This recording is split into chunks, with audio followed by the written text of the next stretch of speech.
Perhaps one of the biggest challenges for neurodivergence is learning to trust other people. And that's because we've often found ourselves on the receiving end of accusations when we make social mistakes, according to neurotypicals. And this is where the double empathy problem comes in. Neurotypicals assume we should communicate, act, and feel a certain way. And when we don't, then they feel very frustrated and entitled, and they make assumptions about us and our character and judgments. And then we experience social repercussions as a result. And that could be being kicked out of a group. It could be that people, badmouth us to other people, or we're not invited to things, whatever it is. And we're not failing socially because it's an intention. It's because the bar is set too high and we're built differently. We like direct communication, for example. Many neurotypicals can appreciate that and some don't. Some see it as blunt, abrupt, offensive, hurtful. And there is, some gray zone in which direct communication can be all of those things.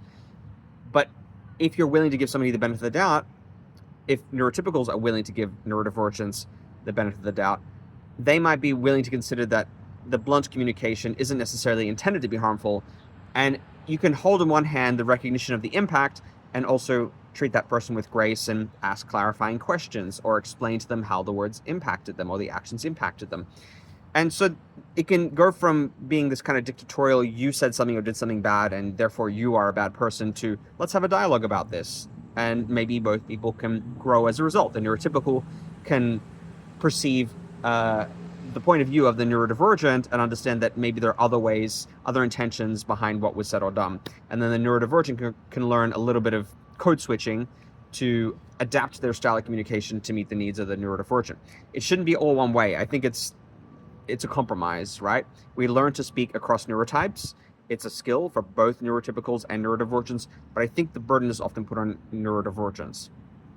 And that's one point. The second point is this can be inherently damaging and destabilizing, because if all of your interactions with people are typified by this adverse reaction, we're being trained to see other people as a side of judgment, fear, and exclusion, and we feel often very futile about even trying, because we just have one bad experience after another where we're told that we said or did something wrong without being given any guidance or being trained on what the expectation is when interacting with neurotypicals. The way we learn is by making mistakes, which is not a really great way to learn. And so we have this negative association where it comes to other people, and we don't know if we can trust them or we can trust our own intuition, trust our own perception of the situation or our own feelings or our own intentions or how a social situation played out. And often the only alternative is to retreat, avoidance, right? Coping through avoidance, which sucks because the neurodivergent doesn't get an opportunity to traverse the neurotypical world and become a little bit more savvy in expectations or the way of communication that neurotypicals favor, and vice versa. Neurotypicals don't necessarily get the practice or opportunity to learn and interact, and that does require some humility. And if you're operating from a privileged position where you think your way of communicating and acting is the norm, you're probably less likely to do that, and that's why this often doesn't happen, and the blame is put on the neurodivergent. And a lot of us become confused about what is the criteria for whether somebody should be given the time of the day. If you've been harmed as a neurodivergent from these negative experiences, how can you feel safe about going into social interactions again? How can you screen people to see if they're people that you can trust and that you can be safe around? And I have a rule for this. It's two-pronged. First is, do they behave with integrity?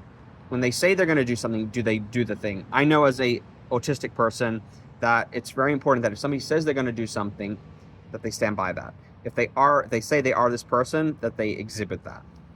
Person with integrity lives consistently according to the values that they espouse, says what they do, does what they say, and I've got it mixed around. And they are people that you can rely on and trust at their word. And they show time and time again that they're willing to honor what they say they're going to do. So for me, that makes me feel grounded and safe in a social interaction, but it also speaks to that person's character. If they're the kind of person who has the maturity to forge ahead despite miscommunications, the double empathy problem, or, unfortunate social interactions that aren't successful, or, where feelings get hurt. The second thing is, do they respect your inherent dignity?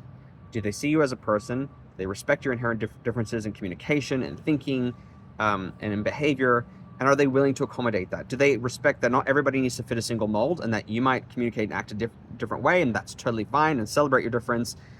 Can they not immediately jump to a judgment and exclusion if you make what's deemed to be a social mistake according to neurotypicals? And do they give the benefit of the doubt? Do they treat with grace and go, hey, I'd love to really hear where you're coming from with that, or ask a clarifying question? What did you mean when you said that? Or are you aware that this can also come across this way? That, to me, is emotional maturity and good communication skills in action. And a person with integrity who is willing to respect your dignity will do those things. They won't jump to conclusions. They won't jump down your throat and attack and blame you if there's a social misunderstanding. They will work through things in a respectful and adult-like manner. I think if you go into social interactions, keeping your attention honed in on that, is this person acting with integrity, and do they treat you with dignity? It can be an easy way to kind of screen out people that might be harmful or not aligned with your needs as a neurodivergent. I would love to hear from you. What have been your experiences in social interactions, and what have you found to be a good way to screen people for whether they are a safe person for you as a neurodivergent? Let me know all about what works for you and also what hasn't worked for you.